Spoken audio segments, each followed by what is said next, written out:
Ladies and gentlemen, I'm very honored to be opening this session. It's going to take place, most of it in English, as we have an addition I'll talk about in a moment. But at the beginning, I will warn the English speakers. Amos will be speaking in honor of Colonel Moreno in a moment in Hebrew, so there will be a little bit at the beginning.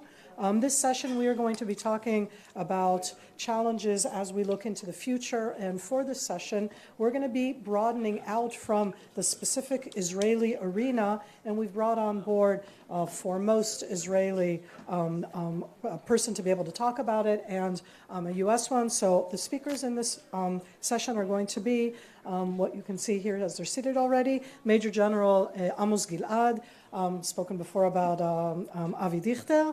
He served as the Director of Policy and Political Military Affairs at the Ministry of Defense, but really during his 30 years of service at the IDF, Amos has been, among other positions, the head of the Military Intelligence Research Division, the IDF spokesperson, the coordinator of government activities in the territories, and the military secretary of Prime Minister and Defense Minister Yitzhak Rabin. Today, Amos is a lecturer and researcher at the Lauder School of Government Diplomacy and Strategy at IDC. In addition, today we have from the United States joining us the Honorable Joel Rayburn, who today is serving as Deputy Assistant Secretary for Levant Affairs. And for the session itself, I'm going to focus on the fact as Special Envoy for Syria. He previously served in the administration as a senior director for Iran, Iraq, Syria, and Lebanon at the National Security Council.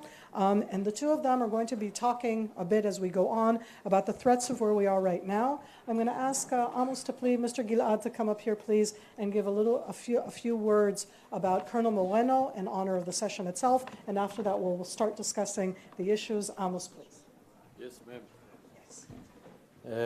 בוקר טוב, זה כבוד גדול לדבר על סגן אלוף מורנו ז"ל, שהוא מופת לגבורה, לאומץ לב, למסירות למדינה. הדברים האלה הפכו למיתוס והם ידועים. אני רוצה להקדיש את הדברים שלי לצד הלא ידוע. עד היום התמונה שלו אסורה בפרסום. כשממשלה, או ראש ממשלה, או שר הביטחון, או הרמטכ"ל, מקבלים החלטה, כמובן רגישה בנושא ביטחון, הם צריכים לדעת במה מדובר, מה תמונת האויב. על בסיס תמונת המודיעין הם עושים הערכת מצב ומחליטים אם לעשות או לא לעשות. אני לא מגזים בכלל אם אומר שסגן אלוף מורנו שייך לקבוצה מאוד מצומצמת, או אם אני אשתמש בפסוק הידוע, מעולם לא היו חייבים כל כך מעטים, כל כך הרבה, כל כך מעט, קבוצה מצומצמת של אנשים שאפשרה לממשלה להבין מה קורה כל הזמן, 24/7, כדי לקבל את ההחלטות הנכונות. זה מחייב אומץ לב, לצערי אי אפשר להיכנס לפרטים, יש פה כמה מאנשים חשובים ביותר בקהילת המודיעין שמבינים מה אני מדבר, אבל אני כן רוצה לשתף אתכם שאילולי אנשים כל כך אמיצים כמו סגן אלוף מורנו ז"ל. Brave people like Lieutenant Colonel Moreno of blessed memory, our country would be like a blind man in a chimney, and the decisions would be accordingly. So I'm talking about big security decisions made, big security successes that were rooted in the ability to intimately understand what is happening beyond enemy lines. And Moreno is really the prototype, the model, the role model that very few are like, that made it all happen. And not only that, he was of course exemplary in terms of his dedication and in terms of his courage, and that's why he really is a national hero. I've been asked to speak about him here, and I see that as a great privilege, and I really mean it. I'm not just trying to be polite. He is the kind of people who I absolutely adore, admire, honor, appreciate. If it weren't for people like him, we would certainly have made errors that would have brought us great turmoil. So I stand here saluting him on behalf of us all, and thank you for the privilege, for the ICT's privilege given to me to say, just a little bit of what I can say, because if I can talk to him about him for 25 hours, I'd be able to do that effortlessly, because he made such a unique contribution in those areas that will never be known, just like his picture, that date can still not be published. So thank you. Thank you so much to Amos Gilad for speaking about Colonel Moreno, really somebody who is, for all of us, such an important figure. We're going to open up this session right now. I'll remind you all it's September 9th, and I'm going to talk about a few buzzwords before I ask the question. Are we talking this morning about drones? That was in the last 24 hours. Rockets? That's been pretty much in the last hour.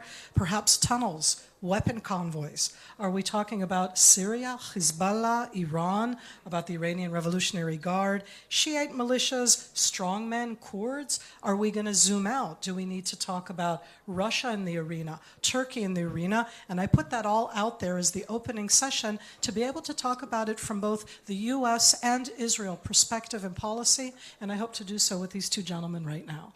So, Mr. Rayburn, I'm going to address you in Israeli fashion as Joel. We just met, but you know we're in Israel. We do things informally. And what I'd like to hear from you at the beginning is to try to describe the U.S. policy towards the Syrian arena from your position as the special envoy for Syria in the United States right now. Please. Thank you very much. I want to start by thanking Dr. Knorr and the IDC for the invitation. Boaz probably doesn't remember, but I met him when he used to come to West Point when I was on the faculty there as a major. In the months and a couple of years right after 9/11, when on the U.S. side, we were casting about for expertise to help us understand, define the problem of terrorism that we were dealing with, something that we hadn't expected.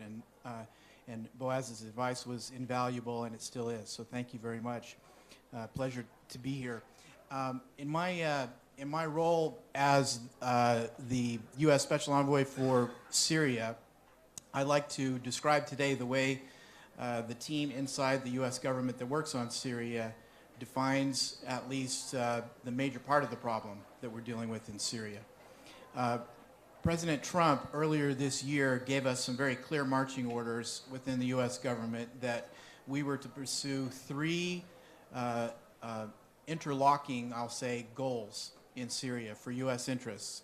The first was to complete the campaign against Daesh, having seen the end of the territorial caliphate, then, in other words, for us to undertake the activities necessary to make sure that Daesh can't return. And having been through a similar movie several times in Iraq next door, where we have a military victory over a militant group that's trying to hold territory, then when we take the territory, we know that if we don't do what comes next and actually solve the underlying factors that led to the rise of that militant group, then we're probably going to be back doing the same thing over and over again. So the president wanted us to avoid that outcome in Syria. Second, the president instructed us to seek the complete withdrawal from Syria of all Iranian-commanded forces, including but not limited to Lebanese Hezbollah. And this is something, of course, that's become more and more important over the last couple of years, seemingly with every passing week. And third, the president directed us to seek a political resolution to the Syrian conflict in line with UN Security Council Resolution 2254. So inside the U.S. government, we think that both the Daesh problem and the Iranian regime military problem in Syria are symptoms of the overall conflict. They're not the cause of the conflict. So if we are, the thrust of our strategy is that if we are to solve problems number one, Daesh, number two, the Iranian regime in Syria, that we sustainably, so that we don't keep dealing with them generation after generation, then we have to, three, get the resolution to the underlying conflict. And that's why we work so hard in the peace process, the political process, in concert with the UN. What I would note is that let me track a little bit of the development of the way we see the situation in Syria.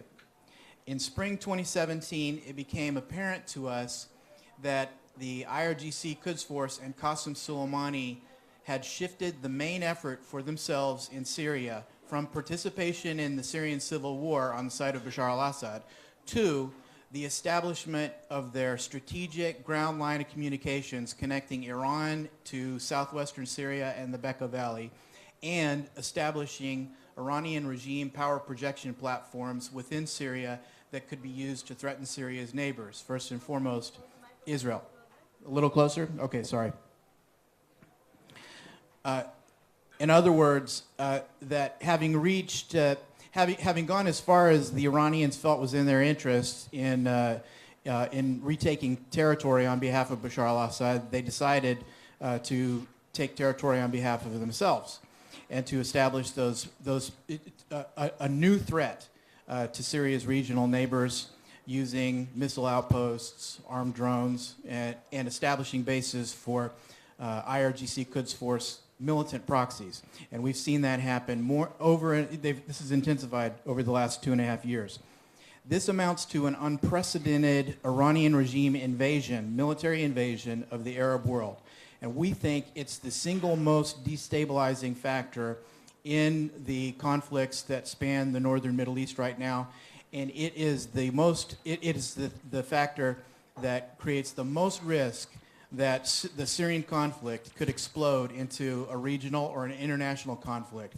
And for those of us in the U.S. government who work on Syria, this has something of a feel of the summer of 1914 to it.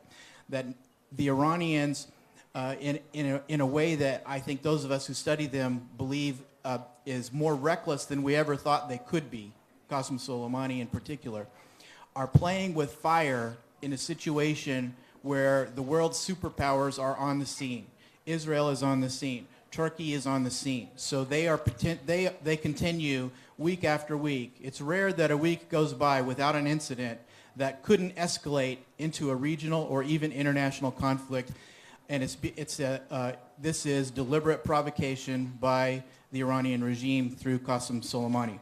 We now have a situation, so I'll wrap up, where it appears that it is Assad regime policy to enable this expansion for whatever reasons the Assad regime has, to enable this expansion of IRGC power projection into Syria to be used against Syria's neighbors. And the Russians also risk the perception that they are extending air defense cover to this extension of IRGC power projection into Syria. It appears to some of us that the Iranian regime has decided to try to create a North Korea versus Seoul type of existential threat to its regional adversaries. In other words, to establish multiple missile threats and armed UAV threats, as well as additional ground threats that move the red lines throughout the region and can existentially blackmail the Iranian regime's rival adversary capitals. So that's Israel, that's Saudi Arabia, that's the UAE in particular. And this is the problem as we would define it right now. I think that was one of the most interesting, very clear descriptions of a threat. In a moment, I'm going to ask you afterwards also about the response and the policy, because I'm not sure that in that stage I'm going to see the U.S. response in that sense to that aspect. Because here I want to hand over Israel and that area that we call Syria, let alone Syria, Lebanon. In Israel, we tend to call the threat the northern threat, as opposed to just the Iranian threat. And I'd love, Amos, for you to expand as you see this threat. I'm sure that there are lots of things that you agree with Mr. Rayburn, but I'm also interested in the places where you think that perhaps there are differences between the U.S. view of the threat and that Iranian central aspect of it, and between the way we see it in Israel.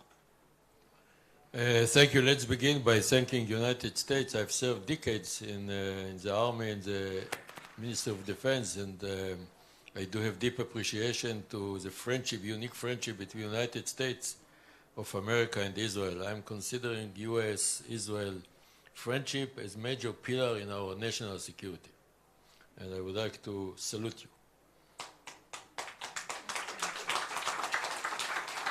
However, like the British judges used to say, I would like to share with you some concerns I do have in my mind. The Iranian threat is the worst one. Iran used to be our best friend, Iran. Is determined to destroy Israel. It sounds like political propaganda, but it's true. And they are implementing their vision. And they do have, I think, brilliant plan. The first pillar is Lebanon, so-called Lebanon, sovereign country, member of the United Nations, that has become Hezbollah. The whole area between Beirut and our border has become Hezbollah. Hezbollah means it's a dependent entity at the expense of sovereign Lebanon. For example, if Hezbollah attacks Israel, and by this attack Lebanon will be exposed to retaliation, the only one that takes decision is Nasrallah or General Qasem Soleimani. And Lebanon does have president, and he's the supreme commander of the armed forces of Lebanon. He will hear of the Hezbollah attack on Israel from the TV. And they do have ambitious plan to build in Lebanon some layers of capabilities against Israel. Rockets, 150,000 rockets aimed to all parts of Israel, against the population, not against the IDF. Second layer, missiles. The missiles are accurate, unlike rockets, and armed UAVs, drones, and so on and so on. That's the first part. The second part is Syria, another weak state that the Iranians are using it in order to build second front against Israel, to build like siege on Israel. It's one belt without one road to Israel, if I use a Chinese policy, siege on Israel. And they are going to do the same in Iraq, very weak state, and to use the western, huge area of western Iraq against Israel, and Iran itself with the missiles, and at the top of it, the nuclear program. Now, with all due respect to our friends in Washington, I'm very worried today. Why? Because I don't understand, in Middle East, words are not enough. If President Trump, with all due respect, is ready to meet President Rouhani, I think he is the best or the worst cheater in the world. He can sell you everything and you believe him. And he has described Iran under dramatic change. We change. They are threatening us with rockets, with missiles, with terror, with nuclear. And he is ready to meet with him. To do what? To have agreement. Which agreement he can achieve, United States, with Iran? The only agreement they can achieve is very similar to the agreement that all of us hate. Namely, delay the timetable of nuclear program, not to give it up. It will not include, I can assure you, missiles, rockets, ballistic capabilities, drones, and the continuous effort to build Iran around us.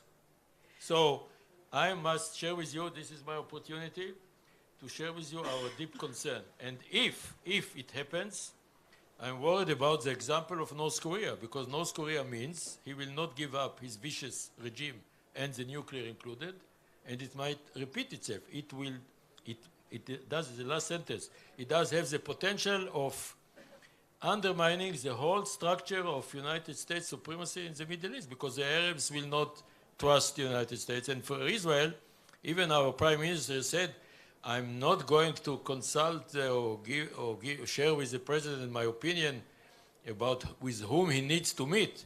If President Obama did it, he would share with us his opinion. I'm very worried about it, and in this ICT, I need to share with you my deep concern. So I think that that's a fascinating way to open up, in that sense, a discussion here, to present it. And I don't want to put you on the spot, Joel, because at the end you are in an official position. And right now, Amos has the distinct advantage that he can say what perhaps in the past would have been more difficult when he was in an official position. But look at what just came official, up. I would say the opposite. It's okay. That's part of the fun of being outside the official positions. Because think about it for a moment. You presented here 3 main goals: anti-Daesh, the withdrawal of the Iranians in that sense, and a political resolution. You at least did not mention the nuclear issue. And Amos stands up and says, Iran, Iran, Iran, and puts those 3 different levels of the different arenas. And I'm going to hand it back and say, yes, special envoy to Syria, to try and address Syria. Obviously, Iran is in the room. How do you bring those things together when you're talking about U.S. policy? Thank you. I'll speak my mind, even as an official. Even better. To your mouth. The different aspects of the Iran problem. The U.S. team is pretty clear-eyed about the nature of the Iranian threat. And so our guidebook on this is the 12 points that Secretary Pompeo laid out in 2018 about the conditions the Iranian regime would have to meet in order to come to an agreement that the U.S. would find acceptable. So the nuclear issue is a very prominent one on that list. It's not the only one. State sponsorship of terrorism, missile proliferation, and the thing that came straight to our team, myself and Ambassador James Jeffrey, who's with me on the Syria team, was the aspect that I mentioned that the U.S. seeks the complete withdrawal of all Iranian regime commanded forces from all of Syria. So I'm going to jump in for a moment because okay. I wanted to keep on talking. This is with you. The position that you're in right now as special envoy to Syria is essentially there is no U.S. ambassador to Syria, right? So you're not there. So Right. tell us how you go about things like that when the United States is not there. I mean, at the end, there are other countries that are there. Russia is there. Iran is there. How do you enact these kind of things when you are not there? Okay, so Secretary Pompeo's 12 points signal to the Iranian regime that if at the end of the day it wants to get out from under maximum pressure, that one of the things it's going to have to do is get out of Syria. So our Syria policy and our Iran policy, our strategies for both are inextricably linked. We also see them coming together, for example, and right now the U.S. team has the goal of driving Iranian oil exports to zero. One of the most important channels for Iranian oil exports right now, as we've famously seen in the last couple of weeks, is Iranian regime oil exports to the Assad regime, which enables the Assad regime to keep the killing machine going and also generates cash, as we've been told, that Qasem Soleimani can then use to keep Hezbollah going, keep Hamas going, keep Islamic Jihad going, and so on. So it's a pernicious circle. So that's the way in which these are just some of the main ways in which our Syria strategy and our Iran policy are connected. The things we're not on the ground in a lot of Syria. We're in some of Syria, and so by being in the Daesh campaign in northeast Syria, for example, we deny some strategic resources. We deny some terrain just as a matter of course, not as a matter of a military mission, but the fact that we're there. We deny the Assad regime and the Iranian regime access to that territory, which they would dearly love to have. So the rest of our tools are from the outside in, mostly. This is political pressure, isolate the Assad regime, particularly on the question of its enabling of the Iranian regime's power projection, and secondly, economic pressure against the Assad regime and its allies to show them again it's a quasi maximum pressure campaign against the Assad regime for it to alter its behavior, such as prosecuting the war against its own people and enabling the Iranian regime to project power. So you've gone around in that sense, and as I'm listening to him, Amos, I'm thinking to myself, with great appreciation of the United States of America and of that very special relationship that we have, Amos, we're not the 51st state. We're Israel. When we look, you focused very strongly on Iran as the threat. Can you share with us perhaps some of the potential, perhaps that there is, of looking at it and also seeing something not optimistic, I would never say that kind of word here, but potential for new alliances in the Middle East because of the threats that you're talking about right now, things that could change within the Middle East? Before that, I would like to begin again with deep appreciation to U.S. That's why I'm so concerned. Because previously, we used to divide our jobs. United States has dealt with late Soviet Union or Russia today. And today we are like alone. We need coordination with the Russians in order to be able, allegedly, to attack the Iranian infrastructure. United States has declared war very successfully. It ended against Daesh. We are the only ones who are attacking Iranian forces and Hezbollah in Lebanon, in Syria, and allegedly in other parts of the Middle East. I need to be very cautious because everything is allegedly. So maybe what I'm saying is not true. Let's assume it's true. We are the only ones. With all due respect to Israel, some of us think that we are global superpower. I would like to share with you a secret. We are not. We are regional power. Regional power and the IDF has very impressive capabilities. However, it's only Israel. And the United States is not translating the 12 principles of Pompeo. That's why I'm so concerned about the potential meeting between Rouhani and President of the United States. Where? In New York. I'm recommending you to be concerned as well. And the way I see it, today they have tried, the Iranians, to launch rockets or whatever against Israel. They have tried it before. You don't hear about it because it fails all the time. However, I feel we are alone. Now, Iran embodies strategic threat to the whole Middle East. They are attacking Saudi Arabia. Unfortunately, the Arabs are not doing their best to attack back. However, they are frightened to death from Iran. And we are lucky, after long efforts, to have unique security, defense, and other areas of cooperation with the Arab countries. It's a dream. That's not the topic, so that's why I'm not going to talk about it. For Israel, it's strategic asset. However, it's very difficult to me, to be very polite, to imagine the Arabs attacking Iran in spite of the fact that for Iran, Saudi Arabia, under this regime, must disappear. So it means, and I hope I'm wrong about the whole analysis, we are more and more alone. And that's not recommended to our national health, because in the horizon, what I can foresee, that our conflict with the Iranians will be bigger and deeper. And if Iran feels, that's the last sentence, if Iran feels that there is no real threat to Iran, because President Trump has said, I'm not going to use a military option, in spite of the fact that the might of the U.S. Air Force or the armed forces of the United States is unbelievable. It means they feel immune, and they will continue. They will continue to invest huge resources in spite of the fact that they are suffering from economic difficulties in Iran.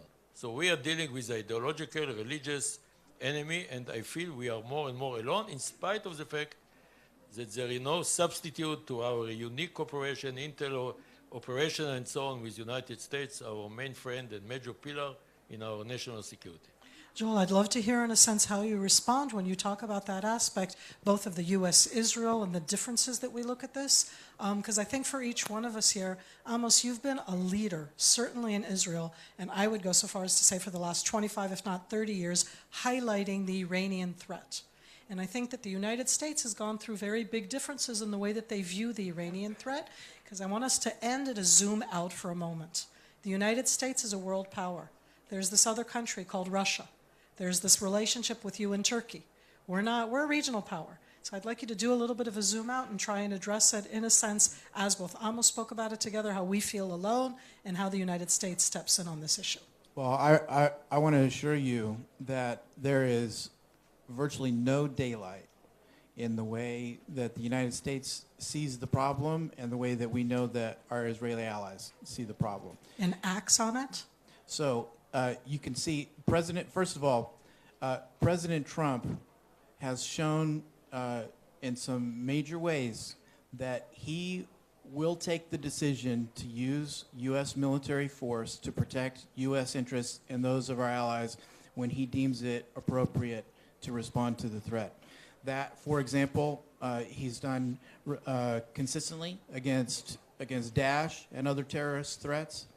And he's the first U.S. president to use military forces against the Assad regime, for example. So he is willing to use military force when he deems it appropriate. And I believe that the U.S. administration and our Israeli allies share strategic goals in Syria. And this is one of the reasons why I'm here.